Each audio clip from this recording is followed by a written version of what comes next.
Welcome to what it feels like of take 35 maybe of my first podcast. I wanted to, introduce you guys to what it is that keeps me functional. Going to law school is kind of demanding, and I don't have much time to do anything. I don't get to check the news as much as I want to. I don't get to get updated as to all things that are going on in my world unless I actively pursue it. So I've kind of set up a kind of an easy to use interface for myself that just shows me information that I need for a daily basis, and from there I just let my life pass by. So, and on top of all this, trying to make it the most stress-free and seamless experience as possible. So, I guess we're going to start with, as you see, there's this little white circle around my mouse. Just to clarify things, this is a program called Mouse Pose. It's fantastic in terms of allowing people to see where it is I'm clicking. I get little red dots like that every so often, bring your attention to it. And then I also have ScreenFlow, which is this little program here that actually lets me record everything that's going on my screen. So you're participating in this as one of my thousands of trial and errors to get this going. All right. So firstly, we're going to look at my desktop. There's no icons here, as you see. They're hidden. I have a desktop folder. If you really like to see it, that's what. Oh, so here it is. Desktop. I got everything that everyone else does, but it's not visible from the get-go. It's annoying to have those thousand files up there, and I can really appreciate getting rid of them. So I'm going to share with you a little app that I've been using. Oops. Called. I know. Don't make fun of me on my preference panels. They totally make plenty of sense to me, and yeah, I like them a lot. So Secrets is a pref panel made by the guy who does Quicksilver, which is this little box that comes up. I'm sorry, this little box that comes up. I'll talk about that later on in probably another podcast, but it's a fantastic application. So in Secrets, it lets you do tons of little tweaks to your interface to make things better. One of them in here is it allows you to hide all your desktop files. I'm not going to go ahead and find it for you, but I'm going to help you help yourself and find that. Secrets at I think it's blacktree.com. Very good. So on top of this, the dock is hidden. No information there that you ever need to know. It's not even worth it. So I like to keep that hidden away in case I jump to it real quick to find out whether or not Quicksilver's died on me or not, because it does. So as you see on here, although there are no icons, there's certainly these little boxes. And for instance, I have the weather going throughout the week. Today is actually my brother's birthday. I sent him an email earlier. I got a blog about something on the 26th. On the 27th, a friend of mine is going to take her bar. So now we look at this, and if you see this faint white line here, this is the present. Now, as time goes by, my events from the future pass to the left through this line. So right now, if you were in Syracuse, you'd be experiencing thunderstorms. As it'll pass, tomorrow there'll be a chance of rain. And again, there's a chance of thunder. So that's how that kind of passes by. Now that application is called iCal Viewer. Fantastic. These guys really produce a great product. Only annoying thing about it is that you can't get rid of the icon. The icon's stuck there. And there's no use for it. It didn't tell you anything new. And it also has these options, I'm sorry, I should mention, that to put up your calendar in different ways as well. I really enjoy it on the desktop, so I don't ever have to actually open iCal to do anything. It just tells me. So from there, I guess we're gonna run down the menu bar here.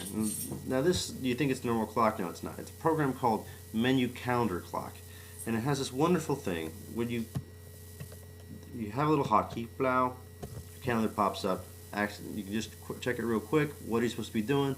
Well, right now, I'm experiencing a thunderstorm. I'm taking a couple classes. It's great for that little pop for information, rather than having to open up a calendar or look at a date book.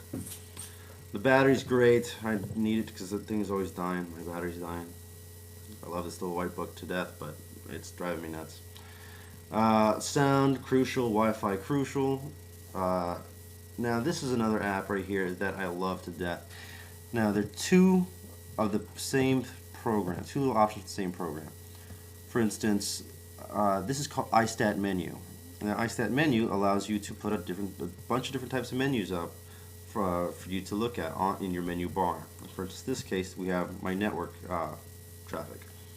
What am I doing? Well, right now it's 0, 0. I'm clearly not doing anything. If I would run a torrent, you'd see the numbers fly. It's really nice to see what is coming in and out of your computer, and especially when you're getting a good connection, you can gloat to your buddies about how fast it was. So it's kind of, as you can see, there's my peak bandwidth right there.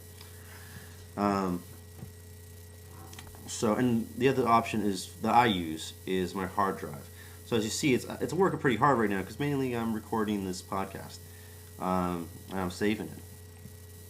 So let's look at the other options. It's iStat menus pref panel, and it does everything if you wanted it to. This is a free program, unlike Menu Calendar Clock, which I think is $15, $20, but I recommend it. The hotkey to open it up is priceless.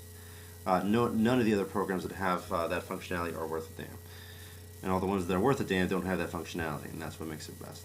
But back to iStat menu, you got your CPU, memory usage, the temperature of your computer, the fans, Bluetooth, date. The date here, very cool, but again, as I mentioned, no hotkey. Doesn't make the cut on my computer. Like, it's just so much easier to use that. So, alright, so those options are the hard drive and the network, which I really appreciate. This is Time Machine. I'm trying it out right now. I like to know when it's working and when it's not. I think it's a fantastic backup for people who don't really give a crap about what they're doing. It is pretty passive in terms of how it works, so I like it. But I like a little bit better control. And there's some applications that help, but I don't think they make it as easy an experience as you want it to. This is the iStat menu thing. I said I don't like it. I don't like the fact it's there. This application is fantastic. It's called Spirited Away. And what it does is, as you see here, there's an exclude list. Now, what it does for all applications is in 30 seconds, or as you set it, in my case it's 30 seconds, it automatically hides the window. So with the little exclude list, you can make things stay permanently, but for the most part, the idea is it cleans up your desktop passively. If you haven't looked at a screen in half an hour, you're probably not going to get back to it for another 3. Why do you ever need to see it in the back? Plus, why cover that beautiful desktop wallpaper you've been using? So that's Spirited Away. I think that one's free as well, and I really enjoy it. It cleans it up well, and it does it better than a lot of other programs. So here we have Weather Dock. I'll tell you, it's really versatile. My little cloud here, this is all custom. I decided to put that myself because that's how the program works. It's thorough. You really can't define it. I have my weather here on my desktop, but it's not as good, I think, than just having it in my menu bar.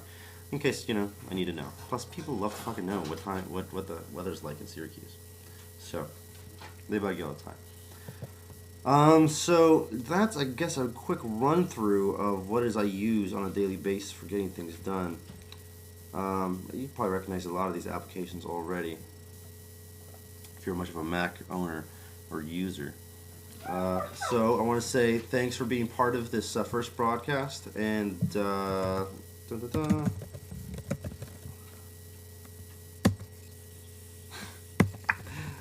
send you out with the tune.